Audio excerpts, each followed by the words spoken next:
Okay, sorry about the lateness. Just, it's not even worth going into, but just a series of small unfortunate events, which I'll put out of my mind. I feel quite nervous. This isn't theology for anybody who's, I mean, I'll work some in because that's my thing, but this is more psychological, I guess, which is also my thing. So I'm going to just thank Jesus and then crack on with it, but I'll still be able to see the chat. Really, what I guess I want to discuss, I can't see the chat because I have my notes in a different format. So let me just adjust that. Yeah, I want to speak really, I mean, the title, potentially I should have called it, Can Love Grow Cold? Something along those lines. Maybe I'll change it afterwards if anyone has a good suggestion. But yeah. So poetry, love stories, films, books, lots and lots of humans, as I like to call them, have taken a look at the well-familiar story of how love can grow cold. And it's a pretty well-known story in terms of eros and in terms of philia, so like affection and erotic or romantic love. We may start off full of affection for one another, obviously, and with time or in time, feelings can fade. It's not always the case. My grandparents were married for 60 odd years. I was going to say happily married, but that may be a lesser number. Anywho, in terms of personal experience, we may start to prioritize other things. We may prioritize work. We may give off an air of disinterest. We may actively check our phones whilst they're speaking to us. We may not especially want to hear how their day is, how they're doing, particularly. And a very well-known superficial explanation for this kind of emotional coldness, as it were, is that people just naturally get bored. They get bored of one another in the same way that they may get bored of anything else, quite frankly. The car that they once really wanted and then obtained, the trinket or gadget or new model of phone, I don't know, that seemed amazing at one point, the film they watched over and over again, the song that you once listened to on repeat ad nauseum, you used to love it. And within this context, growing cold is just the unavoidable consequence of familiarity. So familiarity breeds contempt also, we're told. And that's along the same vein, really.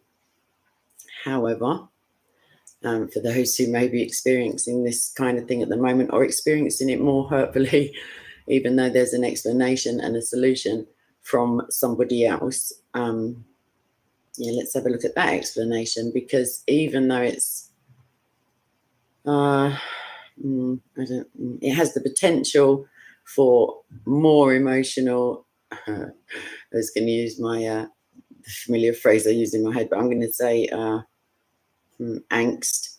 I usually just call it the emotional BS zone. But either way, there's more scope for that, but there is also scope for a solution, which is like, yay, etc.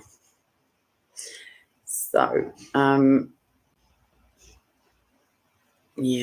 it's this feeling of coldness, or this reception, perception of coldness in the one that we may love, is at the same time more, I don't know how to put it, it's more, it's more hopeful, certainly, than that people just get bored kind of narrative. And the hope resides, I guess, in cooling of emotions, or like the display of emotions, or the perception, if you're on the other end of it, is neither inevitable nor is it natural, as it were. And that's certainly the case for my grandparents, or was when my grandfather was alive. So it's simultaneously more complicated and more active, this feeling that I'm about to describe. And it exists because we become hurt by, we become angry with, or we become fearful around our friend or partner. I'm going to say partner because even though it sounds a bit modern, it's an apt description. Also, this is compounded by the fact that we haven't found an expression, like a healing expression, a catharsis, within which we are able to verbalize these things to ourselves or to them about these feelings of hurt or anger or fear. Ghosting, tuning out, retreating within oneself, emotional distancing. It's not inevitable. It may be a natural knee-jerk reaction, but it's not inevitable, and it's not natural in its continued form, as it were, because obviously if you're professing to love somebody, that seems a bit odd, doesn't it? What it is it's symptomatic of unacknowledged or disavowed distress, really. It's emotional distress that is not acknowledged because it's too fearful, it's too frightening. Being vulnerable in the first place, Lewis speaks about, to love at all is to be vulnerable, and to be vulnerable it can be perceived, sorry, it isn't, it can feel like a weakness. Certainly it can feel like a loss of power. It can feel that you're opening yourself up to heartache, quite frankly. And most, I'd say sane, but love doesn't really cover it, most people would jolly well rather that wasn't the case. I just speak for myself at this point. It is a way of coping, though. It's not a brilliant one, but it is a coping mechanism. It's a defense mechanism, and we may experience internal numbness as opposed to boredom, which was the first kind of narrative, as opposed to, a complete coldness, as opposed to like our love being switched off, as it were. And that can come across as a little strange. I'm hearing it as I'm saying it, because we may have no conscious recognition of the fact that our partner, friend, significant other is frightening us or angering us even, or hurting our feelings, because hurt and anger, depending on your personality type and coping strategies, can be almost instantaneous. You don't even feel the hurt, you just feel the anger. Or you don't feel the anger, you just feel oddly like disassociated from whatever it was that was troubling you. And the idea that they are frightening us, or hurting us, or angering us, or irritating the shizzle out of us, just going to throw that out there, may on the surface seem risible. It may be laughable, or it may seem a bit extreme. You're like, I think I would know, it's like kind of thing. But there's so much we don't know about like emotional, well, just emotions, quite frankly. And if we were to entertain the idea that our loved ones were hurting, angering, frightening us, we may feel uncharitable in that we're like painting them as monsters, or more importantly, more like indicative of the vulnerability thing that I spoke of, as ourselves as weak or cowards or disloyal or something along those lines, each of which are pretty like, I don't know, unattractive qualities in other people. Let's put it like that. Nobody wants to think of themselves as weak. Nobody wants to think of themselves as beholden emotionally to someone who's a monster. It's just one of those kooky kind of things that we pick up along the way. Neither of them are true, so that's yay. However, and this is the key part of what I'm going to do now, is describe things in a compartmentalized way. So I hope you can keep up. I'm not talking about personality disorder, or I'm speaking about everybody, because the self, the part of the self, I'm going to give it an identity. The self, which loves within a relationship, within a key, like lifetime relationship, is not, this is crucial that you get this, but it is not the you that you know. It's not the normal, usual adult self that we experience or like portray in other areas of our lives. It's just not. And anyone who's ever, you know, dipped a toe into a relationship may well remember instances in which this becomes quite apparent. Even though in our adult waking, you know, the guys that we take to work with us, the us that we present to the world generally, publicly, privately, you know, it may all with our parents, it will be different with our work colleagues as opposed to our siblings. This adult self may well be like a resilient, resourceful, well balanced, intellectual, you know, may well work in the field of mental health, may well be a psychologist, may well be a bootmaker, may well have skill sets. I don't want to get Liam Neeson-y, that are absent in the self that loves. The person, the self, I've got to get it right, the self that loves is infinitely more vulnerable. Like, I can't stress it enough. In my personal, I dislike vulnerability. Not in other people. Like, I find it quite charming. I find it, like, you know, easier to care about people if they reveal some element of their vulnerability. And it's something I have to work on. But within myself, I'm like not a fan one bit. Don't like it. Makes me kind of, I just don't like it. I have ventured into that realm a couple of times, and you're basically, as Lewis describes, you're opening yourself up to the possibility of being hurt, and some would consider that too high a price, just to have that, you know, just take your heart out and go, there you go, can you look after that for a minute? Like, anywho, infinitely more vulnerable. I mean, your adult self may be pretty vulnerable, but we're talking about a different layer. And the reason for this, you know, we can imagine this self as a much younger, smaller, more defenseless, guileless version of ourselves that lives within our head, which speaks with our voice when it's not wailing, and is not much savvier, worldly wise, tougher,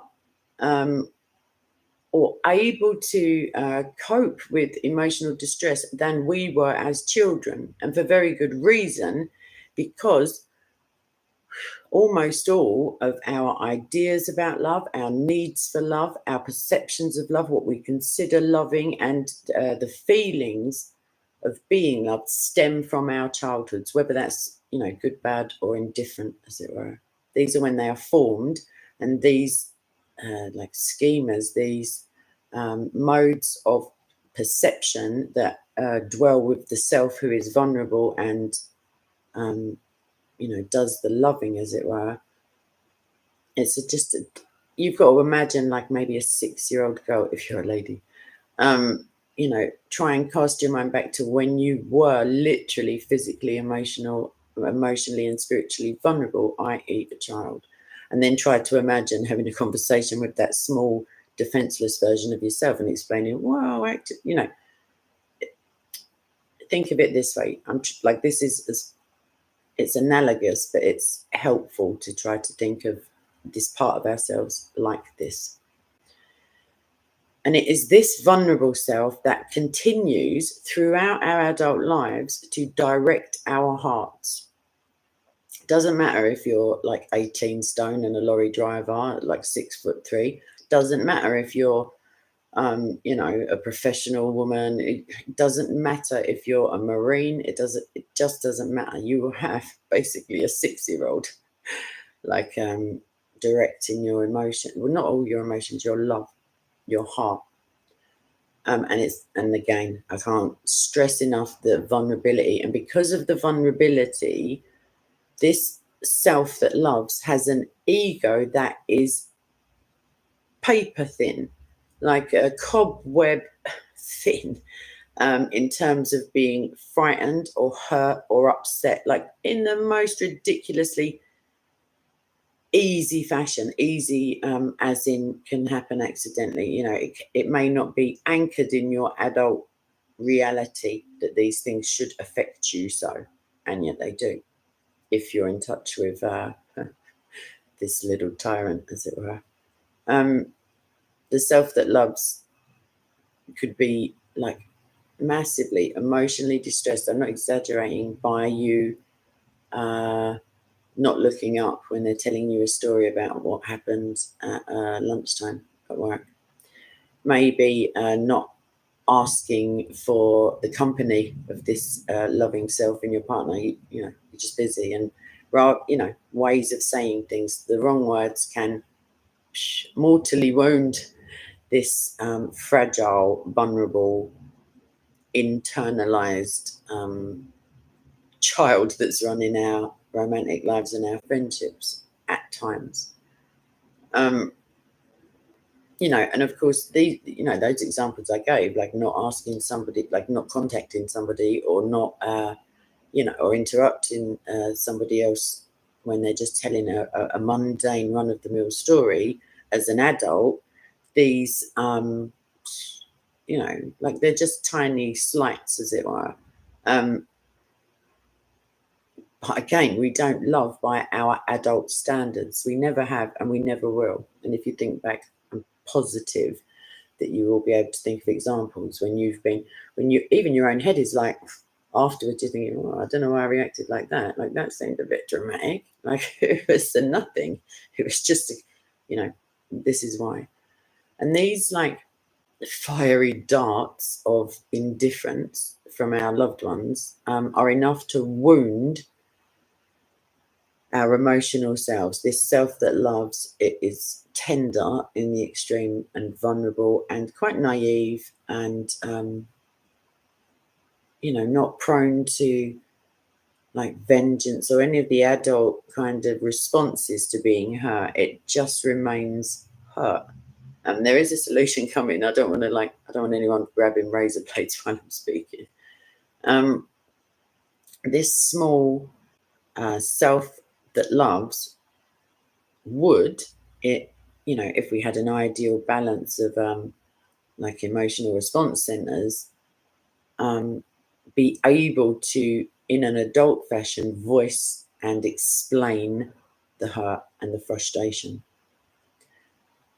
And in this ideal non-existent world, this small, vulnerable, tender, innocent self would be able to do so in a way that was non-confrontational, undefensive, in an even tone, with no accusation, no betrayal of the underlying emotional hurt. Mostly,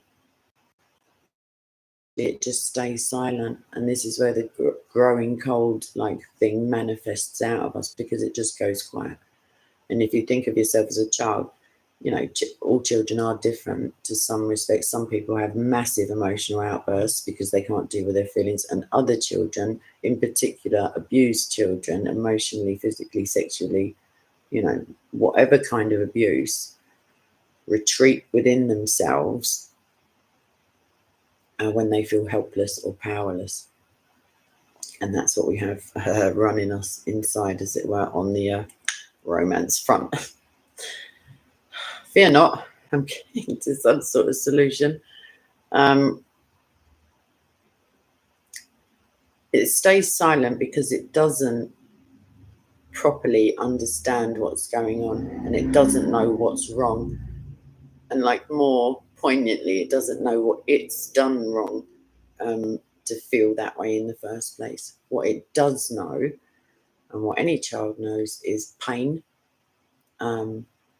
And it is therefore driven by a self-preservation instinct to withdraw, retreat, pull up the drawbridge, and just like go. It's not there. It's not there. If I put the covers over my head, I can't see the monster. It can't get me. Kind of massively adult way of dealing with things. And this translates into behaviors, not just feelings, but behaviors that come off as pretty arrogant, cold, unfeeling, disingenuous, abusive. It can, because it's an adult doing it now. And the feelings that emanate from this like overwhelming desire to cut off your emotional vulnerability and save yourself more pain, even if you don't understand like the schematics of what's going on, can come across as you don't give a shiz. And that can, as you can imagine, if you think of the person you love most, and they just have a personality transplant, you're going to be pretty nonplussed, I reckon, is just jumping off point. And then, of course, you may become hurt by that, and then the little nutter in you may just it, it can just escalate over who knows what. By the time you're up here, who knows what the first slight was that shut down all the vulnerability points, as it were. If our adult selves were able to speak for our little childlike, innocent, loving selves, that's a way out. Certainly that's the beginning of a way out. And it not only can it sound absurd, it can increase feelings of discomfort. It can cause you to feel even more vulnerable, which is why people don't instinctively go for this route. And it can feel humiliating having to say, imagine this, having to say in a non-attacking, still sounding like a sane grown-up, I really don't feel like you were listening to me when I was telling you that thing about that lady at work in my lunch hour. Or I found that incredibly hurtful that you'd rather look at four walls than call me on the phone. Or that you didn't give me a hug. Like these tiny little things, our adult self is like, what are you talking about? But the feeling that connects to it is blown massively out of proportion. I mean, imagine you saying I don't know, I find it really hurtful when you ask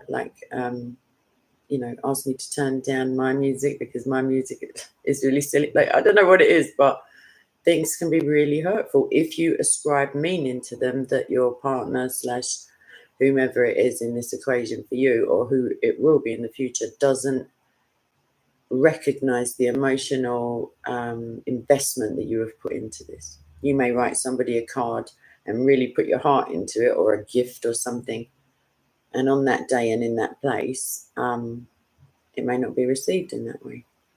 And that can really hurt, even though it's just a card, it's just a gift, it's just, depending on your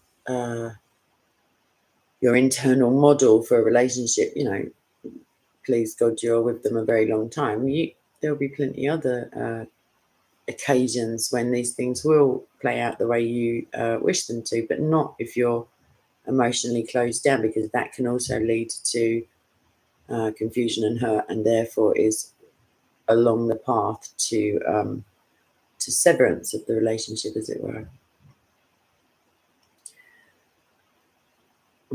The parts of us, there are other parts as well. It's a committee basically going on inside you. The other parts of us that make us vulnerable, that feed the small, vulnerable, tender, innocent self which loves within us, do not obey the ordinary adult socially acceptable rules. That's the best way I could put it.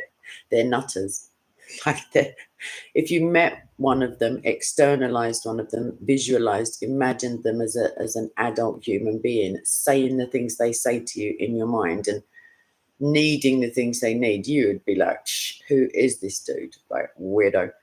It, but when it's you, it's very different. And that's why it's like always a positive thing to have, to try to remain empathetic with those that you love and try and put yourself in their shoes. And sometimes people massively overreact. I say overreact because you don't see it coming. You think, what is their problem? If if you stop to imagine how you would feel, or how this self inside you would feel if you, if the roles were reversed and they had said some of the things to you that you'd said to them, you will always justify yourself. You will say, well, I was really tired that day. I was quite hungry that day. I'd had all this stuff at work going on. And don't they just realize that yada, yada? Well, no, if you don't tell them, nope, they don't realize. I know, massive newsflash. But again, this little tiny vulnerable self doesn't know any of these things, hasn't got these this recourse to rational thinking. Okay, it finds it confusing. It finds it upsetting. It finds it difficult to cope. It may, like in terms of an adult relationship, it may be that it doesn't want to have sex now, doesn't want to be touched, doesn't want to be hugged, doesn't want to be kissed. It may become incredibly sarcastic, irritable, bitchy, childish. That's the key thing, childish. It may not even really know, like it hasn't got the grasp that we have, and that's assuming that we have the grasp, because oftentimes it just manifests as a massive feeling of hurt or irritation or, pettiness. And we assume, because we're like semi-rational adults, that it must have a cause. And we don't exact cause because we're too busy exacting revenge, as it were, or trying to withhold the bit of us that wants to pummel them into the floor. Sorry, that's me then. One way of resolving before you have to find a place for the body, as it were, is forgiveness. Christ has already covered this one. Christ is love himself. Love in the sense of the fruit of the Spirit cannot die, to answer the title of the video. But it can become so cold or so inured in hurt that it becomes ineffective. Not the love of Christ, but the love that we can feel for each other. And you can, I guess, extrapolate this out into the greatest command to love, although it's not quite the same small, vulnerable self that does that loving.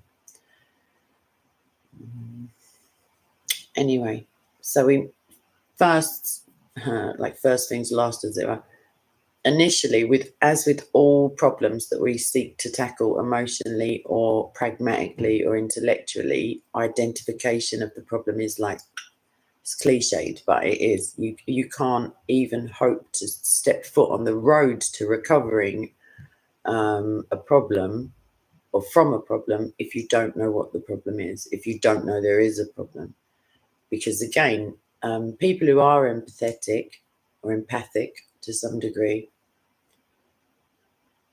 have an internal map of their loved one, and they have a baseline. It doesn't even have to be a loved one. If you're very empathic or empathetic is a better description. You just assess their usual baseline personality without knowing it. And then when one of the notes in that symphony is flat, when it's off, you don't know what it is. Most likely they have no idea they're acting even slightly off, because this little tiny self is at work. But there's something wrong. If you experience this, if you're this kind of person, you just know, and you find yourself asking, everything all right over there? You all right? How are you then? What's happening with you? And they go, I'm good, I'm fine. And you're like, okay then. You just count down until they have a little, spaz out or whatever. And then that can cause you to feel hurt. And then your little tiny hostage taking, vulnerable, loving self can start to shut down as well. Or what, like more commonly, drown you in second guessing and what ifs. And this is the thing, when you're a child, like an actual child, children don't feign, like they don't do the I'm all right, Jack thing, usually. That if they are in pain, you will know it. They have very little recourse to masking their feelings. Certainly, I remember when I was a little girl, I was playing outside. I was on my way home from playing outside, not far, like just literally coming around the corner, and I fell. And you know, when you're a kid, you just seem to like just mash up the skin on your knees. It just vanishes. You're looking at an open wound, like bits of grit in it from the floor. And I remember I started crying. And then I remember, this is so bizarre, I'll never forget it. I remember looking around, like assessing the situation, thinking there's no one here to see me crying. And then I just switched off, I just switched it off, just stopped crying. It just seemed like not overly dramatic. It just seemed like, oh, this isn't going to get me anywhere. I better get up and like actually walk home. Just walked it off, as it were. So in that respect, a child can, but the pain was still there. And I certainly told my mum about it, because obviously you want the plaster and not the TCP, not the antiseptic, but you do want the kiss on the knee or whatever it is that's the thing in your house. You will know when a child is emotionally distressed, unless they have like deep-seated emotional problems, which you will know about. That it's a thing, child psychology.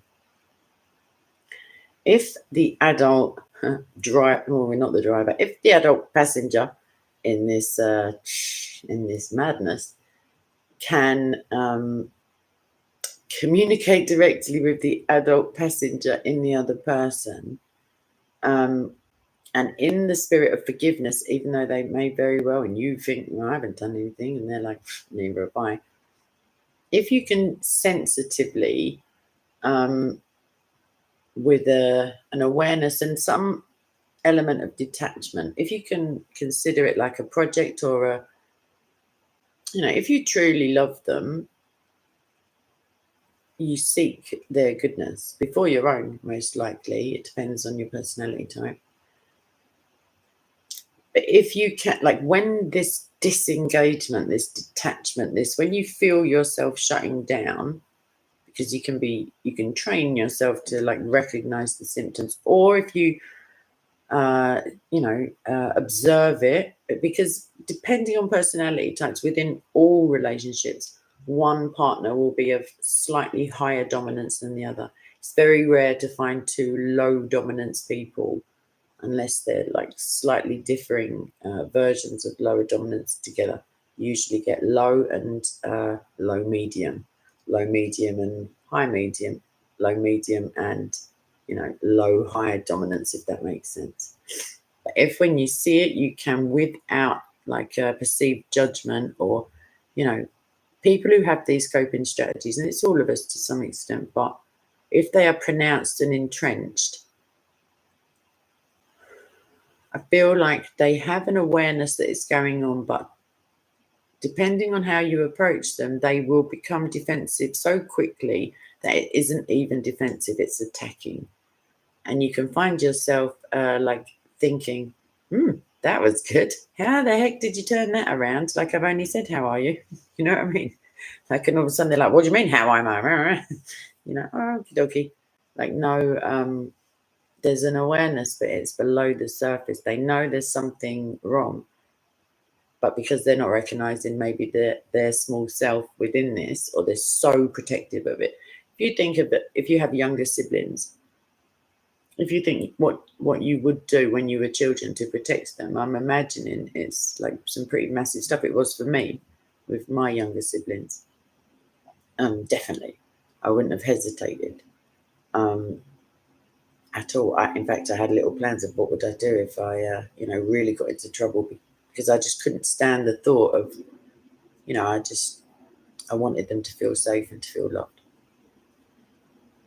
So we create, I'm not going to say safe space, not in a million years. However, a safe, no, a space that is less than dangerous, an emotional buffer zone, like a timeout, arena, however you want to call it. Potentially a bottle of wine could come into play around about this time. I don't want to cause you to fall into alcoholism or anything, but consider it. Chocolates are always a good one. I don't know, like just chilled outness. And again, a dispassionate, not dispassionate, a certain amount of detachment, because you're not really speaking about yourself. You're speaking about this tiny, tiny self that loves within you. If you can create a space for both parties, both people within this, this metaphorical relationship that I'm discussing, to be able to air the hurts, even that, like, because these hurts do drain you, like they create the illusion that you have less love for the person. It's not the case. Love is not that malleable. You've either got it or you haven't. It's one of those, it's a fruit of the spirit, certainly, like the whole concept of love, but all manner of emotional attachment, like emotional attachments are hard to break. Ask somebody with, I don't know, Stockholm syndrome, ask somebody in an abusive relationship and they're still there. Like, it doesn't rely on rationality one bit. In fact, overly rational like assessment can cause it to have another little like tantrum and start demanding stuff and stamping its tiny little feet. So if we can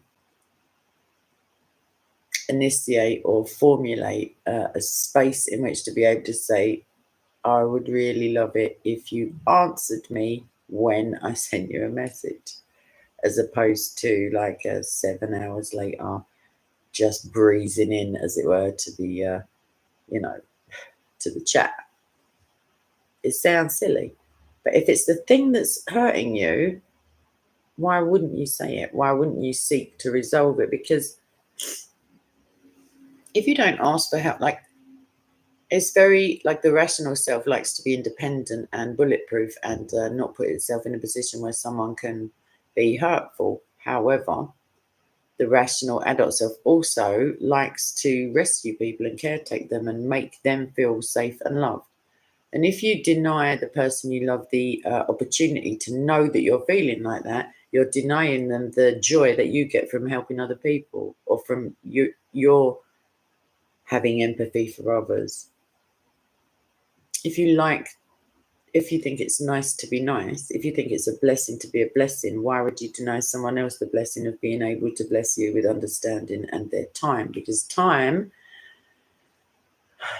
even more so, I mean, imagine this, the greatest two commandments are love, but if you don't have time to love, they are nothing. They're nothing.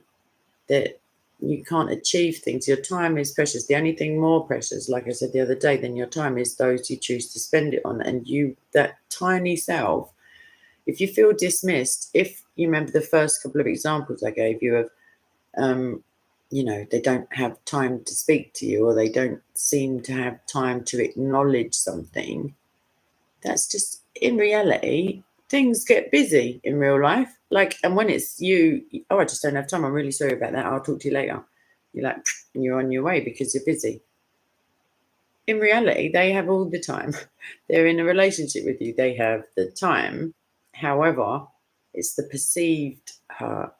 It's the, if again, I said this today in the community tab, if you observe somebody without them knowing necessarily, I don't mean in a stalkery way, where people spend their time, or what they spend, or who they spend their time on, will betray their where their heart lies. Like, that's it. If you spend a lot of time on the persecuted church, you have an affinity and a love for the persecuted church. It's just like, hello, it's one of those things.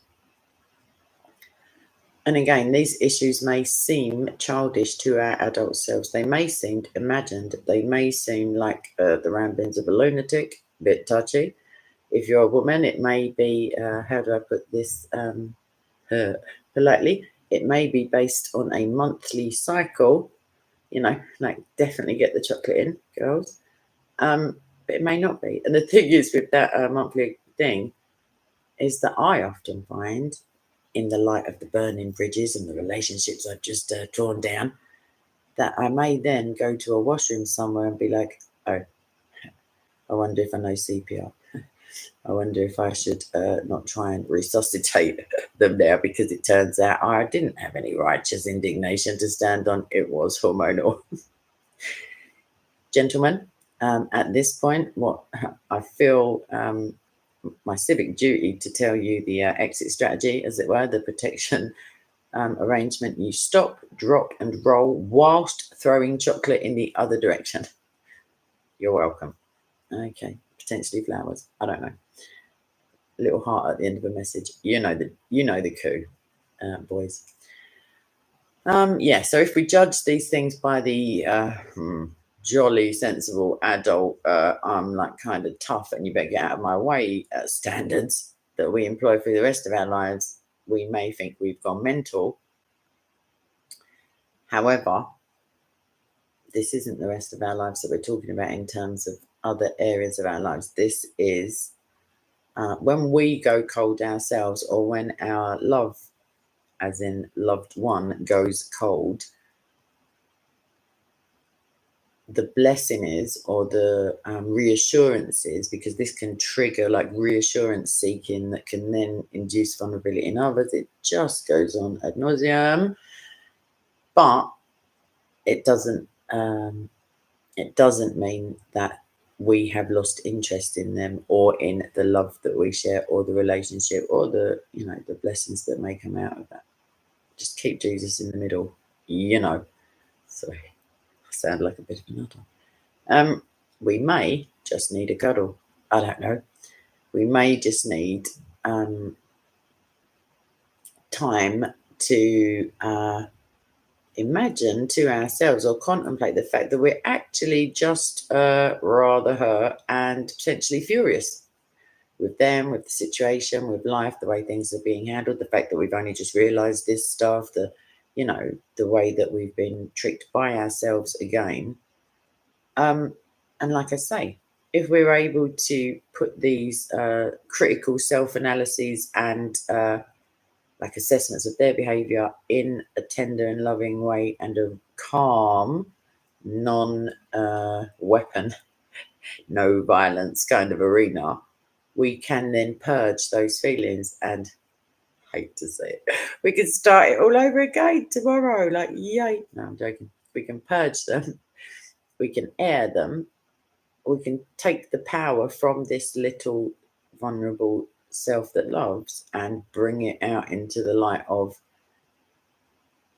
the adult version of you that has had time to know what it is to be hurt, and to know what it is to hurt others, and to, like, please God, if you've got Jesus, have an aversion to doing that again. And that's without the risk of humiliation, of course, because that again can feed into the coldness, or perceived coldness. I'm glad I've got that off my chest. So it's not really theology one bit, but I do like a bit of psychology as well. So I'm back. I should get the live chat on instead of the top chat. I think it's pretty much the same thing sometimes, until I click on the other one and I go, oh, it's loads. Chris Mack, only if you don't value your appendages or life. You could say, calm down, you're a nutter. Something like that. Or breathe. That's my favourite one when I'm angry. Or love it when people tell me to breathe. I have a set answer for them, which I couldn't possibly repeat at the moment. That's all right, Martin. Anytime, kid. Anytime. I like to imagine people, like some edification, some tiny little act of kindness that can now, from anything that the person you were thinking of when I was speaking, the situations that were brought to mind, like some small act of kindness can now like sail forth from you to them, and just incrementally we'll just make the world a better place, because why not? I should say, and have all the fun. Let me just read this. Sorry. That's lovely, Baz. I mean, it's horrific subject matter, as it were, but yeah, I like that. I like that very much. Could you post that in the real comment section, as in the one like down there? That would be lovely. Thanks very much. Lots of cheers. Any thoughts? Any? Don't know. You don't have to. Honestly, you really don't have to. But you can, if you like. And I realise there's a delay, so my little self that loves will not feel one bit hurt while I sit here talking ostensibly to myself. Except I just thought, I think it's a quote. I thought, I don't know. Anyhow, little update. See, I need to request some prayers, but because they're not for me, I don't want to give the names of the people because, I have two people that I know who, one of whom is certainly does not have many days left to live. The other is in a coma, and ostensibly their organs are well on the way to failing. So yeah, they prayer could not hurt this situation one bit. So yeah, if you wouldn't mind, God knows who I mean. So it's if you don't mind, that would be really appreciated a lot. Because even though the prayers of the righteous avail greatly, or whatever the quote, the verse is, imagine how much the prayers of two righteous or three people who are partly righteous. You know what I mean? What's the harm? It can't hurt. It's nice to be nice. Thank you, Jordan. Appreciate it. Love you. I did. Yeah, I did. I do have a website that I was tinkering with. Somebody else, a little love who I know, helped me to do that. And in my mind, I envisioned it as a place where prayer requests, etc., could be put. So I may go back to pretending that I'm tech savvy. In a way, I managed to put in some hyperlinks and different pages and I don't know, shiz stuff. So yeah, if someone reminds me in about 6 months, I've got uni starting again tomorrow, just letting you know. So you may be seeing a slightly more stressed version of moi. But it keeps me off the streets, as I've said before. No, Jordan, I'm afraid that position is wholly yours because you did so well in the interview and hiring process. I was massively impressed. So, I mean, I can't even do a job share with you because I am literally the forward-facing chick. I'm customer service, as it were. I'm product delivery. Jesus has got a couple of job titles for me. I've got a couple of job titles for myself that are less flattering, but what's the harm? Also, I just want a daily reminder for you all. None of us are going to live forever, other than spiritually, in our true selves. I mean, this life is not inexhaustible, and while you have the chance to be kind, do it, you monster. I don't see any downside. I've spoken about kindness being taken as a weakness, but it isn't a weakness. It's a strength.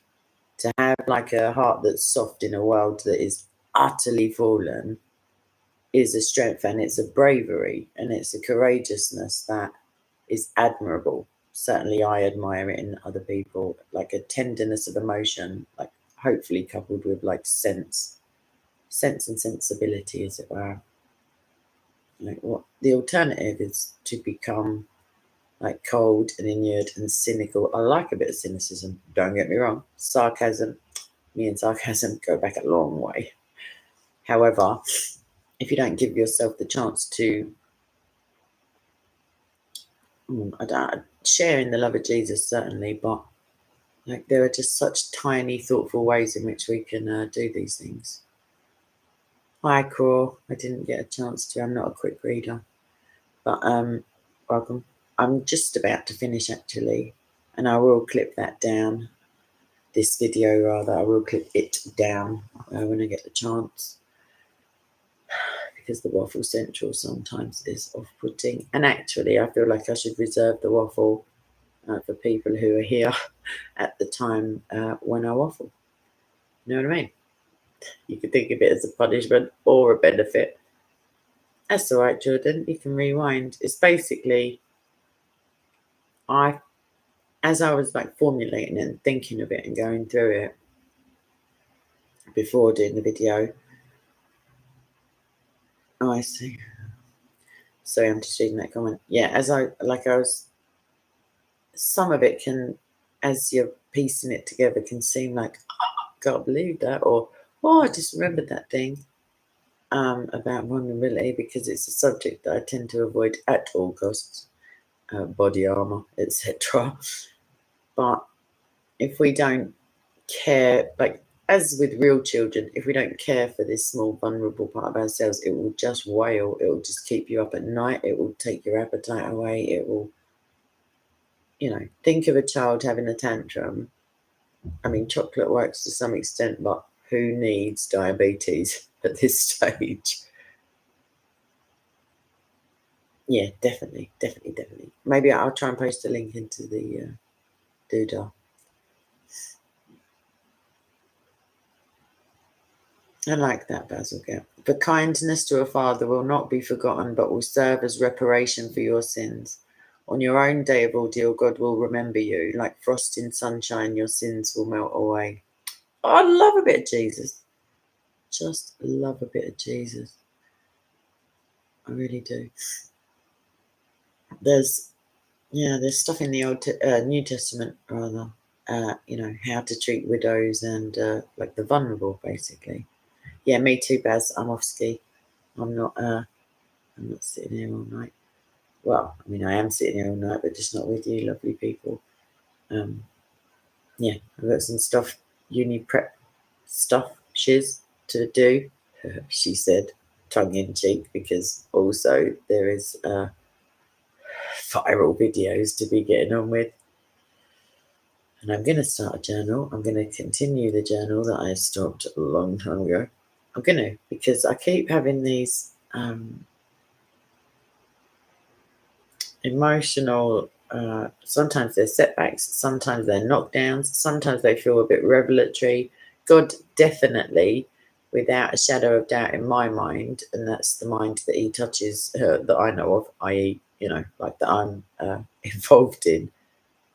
I have had some, well, it's because of my prayers. I've prayed specifically for not explanations, but illumination on certain things, and keeping always at the forefront God's promises.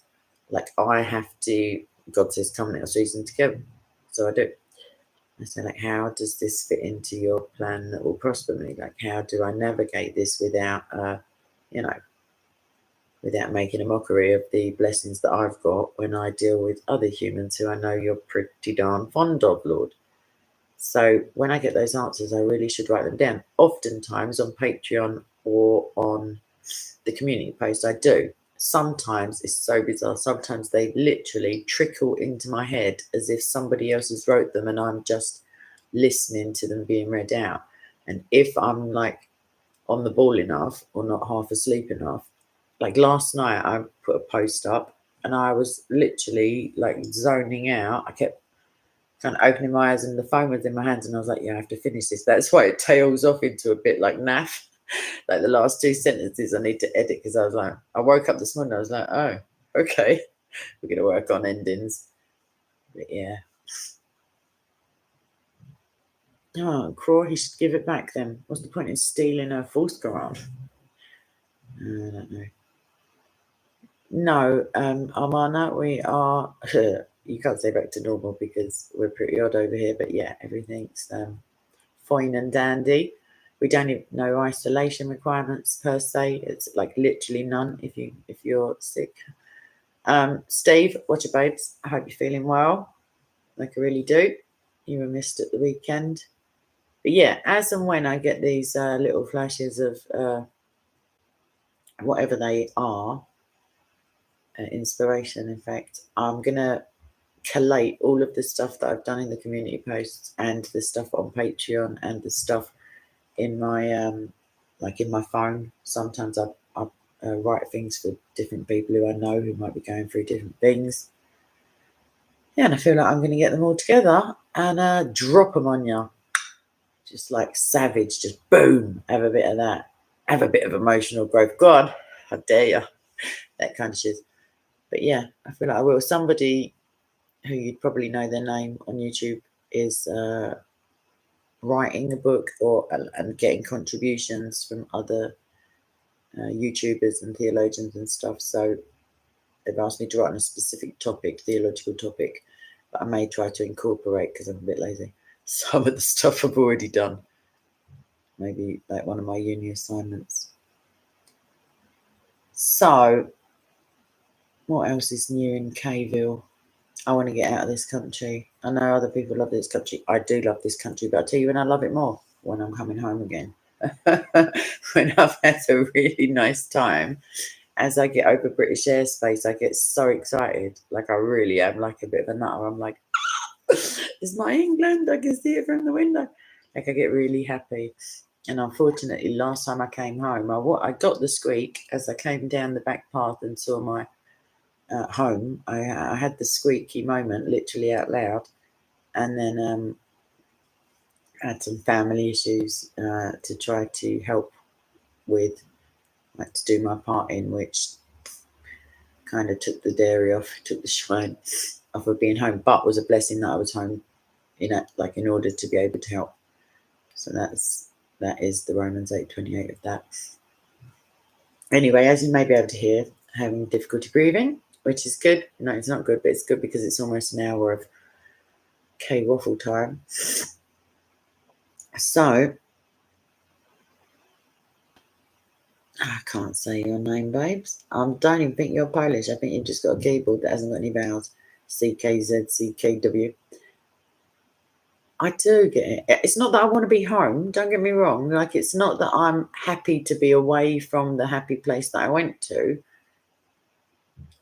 It's something like, I think it was Pratchett who said it. He said, why do we go away if not to come back and see the place where we began with different eyes? Like, you just have a refreshed sense of, could be patriotism, even like for your county.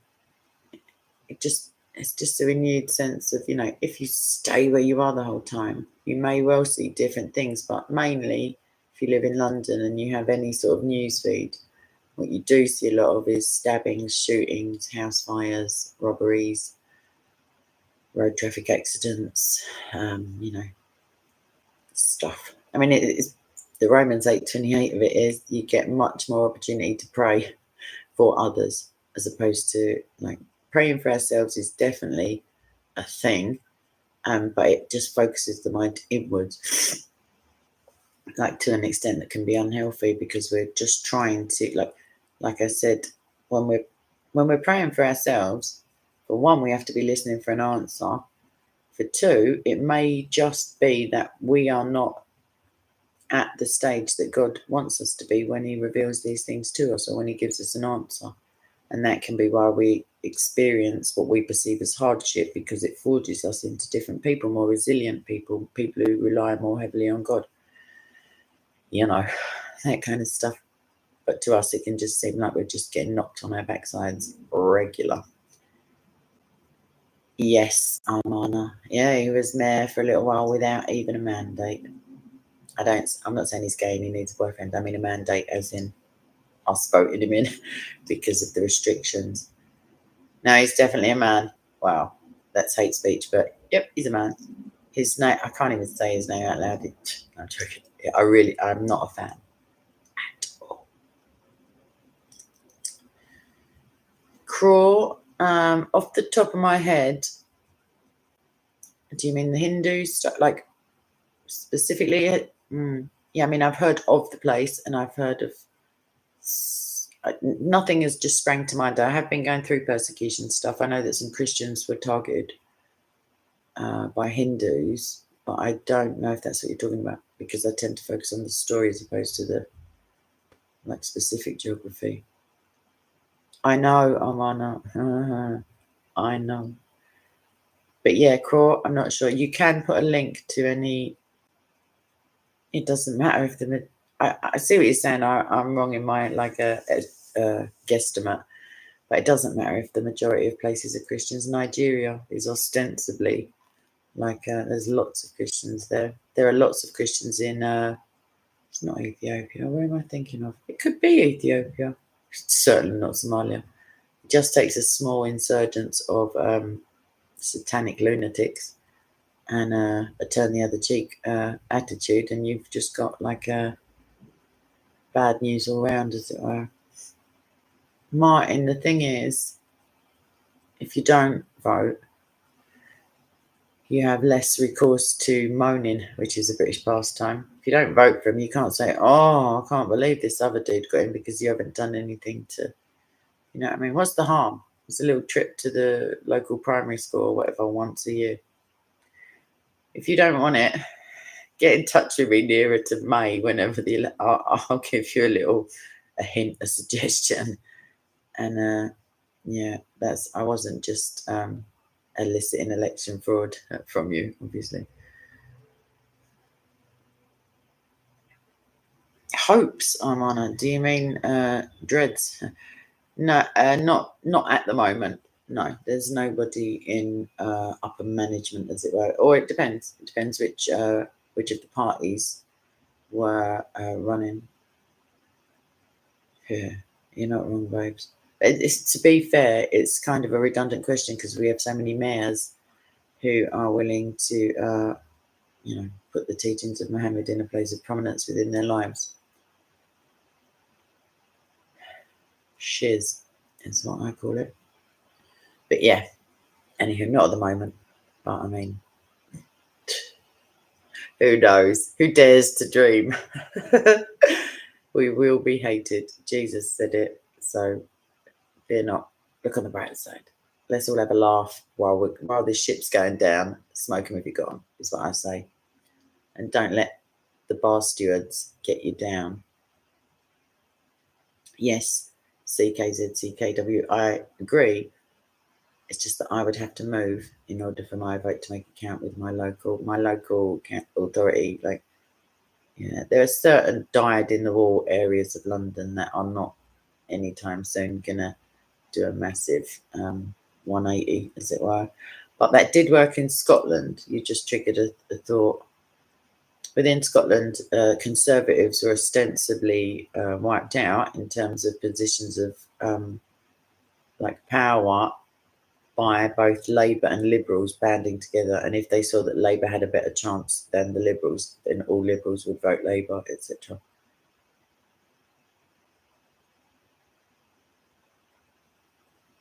Ivan is sorry. I don't know why, but I assume that means grandma. What you said. Imagine the strong women that you've like had in your history and in your past.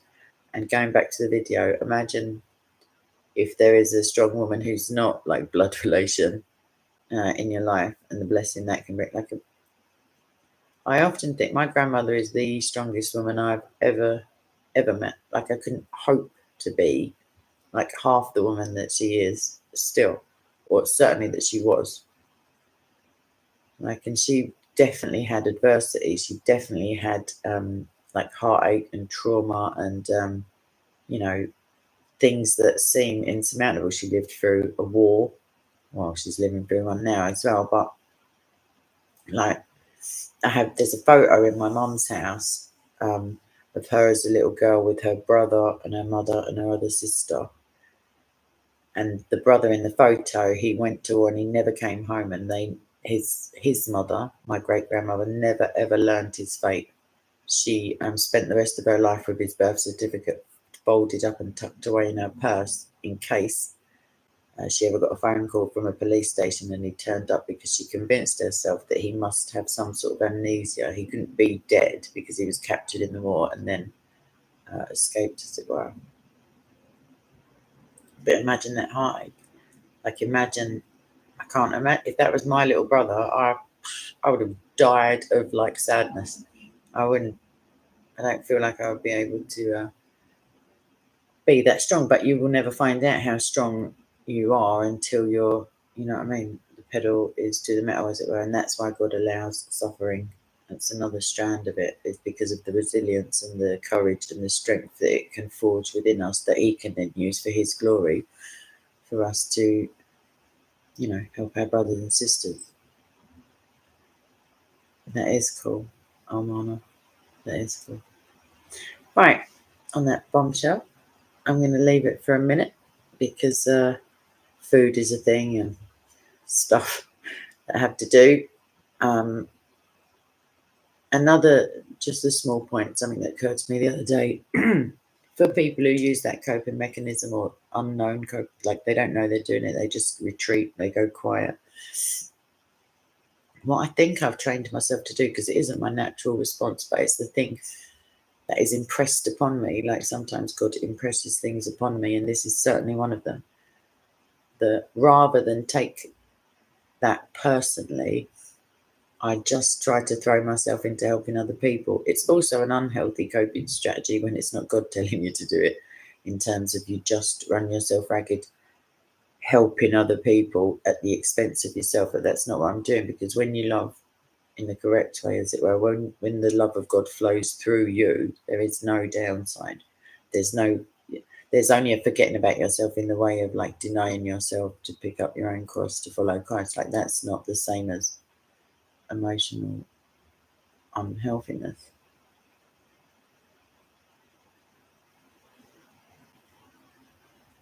Ivan, yeah, no. I just read your second comment, my darling.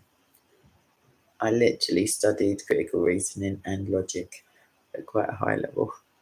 It's not that this is the thing. I know potentially you didn't see the beginning,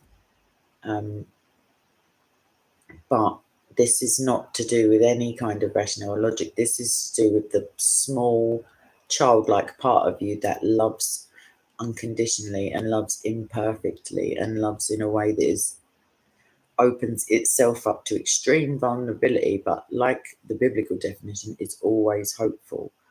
Like it doesn't keep a record of wrongs, but whilst the wrong is going on, it will be driving you mental. Just the feeling of hurt and stuff. So yeah, it's nothing. It's not about the inability to rationalize emotions, because if you are solely logical, I mean, Data from Star Trek springs to mind. You know what I mean? Like you need a balance. Like men certainly have emotional depths that they are jolly good at hiding. The emotional range of a teaspoon is a favourite way of describing it for me. But that's just because I like men. I'm not, you know what I mean? Like this whole anti-male, all men are potential rapists twaddle. Like I just can't be bothered because it's just another load of pseudo-Marxist crap. I'm go with crap. In university, Almana, what did I think about it? Philosophy, or like, it comes under the branch of philosophy. For somebody who is used to like psychology, theology, maths, things, or math as Americans call it, it is though, Almana, it is different, because the brilliant thing about maths, the reason I love maths as an academic discipline is, up until very recently, I thought there was no way to insert any LGBT political yada yada narrative. They've found a way now, but this is very recently. But I like it because the answer is either correct or incorrect. You know what I mean? Like there's no grey area. There's no like, oh, let's take into account the feelings of the equations. No, it's just right or wrong. That's it. And with theology, also kind of like good or bad, like correct doctrine or heresy. But with logic, critical reasoning, certainly, like, it doesn't have to contain true statements to be valid, if you see what I mean. Like, the premises of the argument can be utterly fallacious, but if they are logically subsequent to each other, if they logically follow, then the answer will be valid. And thinking in those terms can hurt your brain if you are used to yes and no, black and white, right and wrong, correct and incorrect. But it's certainly a subject that's worth having a little look-see at. Maybe I'll do some, maybe I'll go through my textbooks and cause your brains to bleed a little bit, as it were. But yeah, okie dokie. On that bombshell, I've pressed the first button. I've done it now. I just did it. I just grit my teeth on the inside, as it were. I just did it. Ivan Mombeek. I did not know that. There's also a Barbie doll there's a pregnant Barbie. You can flip the belly around, as it were, on a swivel. Anywho, see you later, Amana. See you later, everybody else. Lots of love. God bless you and keep you forever and ever. It's such a limit. Martin, I'm going to echo that comment literally as soon as I press the second button. All right, keep it loving, keep it considerate, keep it real, keep it Jesus, and more importantly, not than keeping it Jesus, keep it funny, because I cannot be bothered with this. I got enough shiz going on, emotionally dramatic, emotional bullshit zone stuff. There you go. I gave it its proper name. Please, let's have a laugh. I just honestly, I cannot cope with the amount of dramatics that goes on in my personal life sometimes. I'm just like, yo, hi, where's the comedy club? So yeah, I need to get back to laughing till I can't breathe, that kind of stuff. When your like side is hurting and you're just like, no, shut up, I can't take it no more, and then you carry on. I like that stuff. So yeah, let's all pray for each other. Let's all be nice. Let's just shove it to Satan and not buy into his whole nonsense crap that is devoid of love and fear-based. Let's cast out fear perfectly with perfect love, i.e. Jesus. You heard it here first. Let's just do it. Right, I'm pressing the button. I'll see you later. Lots of love. Ciao.